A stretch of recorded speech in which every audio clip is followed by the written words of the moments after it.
شعبان 29 کا ہو یا 30 کا، اس کا تو کوئی اتنا مسئلہ نہیں ہے. جو حافظ قرآن بعض جن کا کچا ہوتا ہے وہ کہتے ہیں 30 کا ہو جائے، ایک دن اور مل جائے ذرا پڑھنے کا تاکہ تراویح کل شروع ہو. ان کے اوپر تو ایک بوجھ آ رہا ہوتا ہے، کہتے ہیں جتنا ٹلے ٹلے. ان کے بس میں ہو تو 35 تاریخ بھی شعبان کی لے آئے وہ. اور اس میں تو خیر ایسی کوئی بات نہیں، عام طور سے ہوتی ہے. تو حفاظ کی میں نے ایک بات بتا دی، ان کے دل، بعض کے دل کی آواز. اچھا، رمضان میں جب 29 آتی ہے نا، اس وقت بعض لوگوں کو بلا وجہ کا غم چڑھ جاتا ہے. کہتے ہیں کاش 30واں روزہ بھی آ جائے، ایک روزہ اور رکھ لو. اور جب رمضان جا رہا ہوتا ہے رونا پیٹنا شروع کر دیتے ہیں، غم منانا شروع کر دیتے ہیں. یہ شاعر اسلام کے خلاف ہے.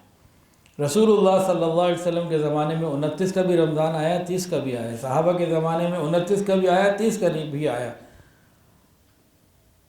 تو ان کو تو اتنا غم کبھی نہیں ہوا. ہمیں ویڈیو بنانی ہوتی ہے، اپلوڈ کرنی ہوتی ہے تو ہمیں بڑا غم ہو جاتا ہے جی. بعض لوگوں کو پیٹ میں درد ہو جاتا ہے، رمضان جا رہا ہے. بھئی اگلے دن خوشی عید کا بھی تو آ رہا ہے. غم کس بات کا ہو؟ بھئی جو اعمال کیے قبول ہوئے کہ نہیں، یہ غم ہونا چاہیے. یہ غم تو ہمیں ہوتا نہیں، رمضان جا رہا ہے. یہ شاعر اسلام کے خلاف باتیں ہیں. اعتدال میں رہنا چاہیے. اللہ ہمیں سمجھ عطا فرمائے.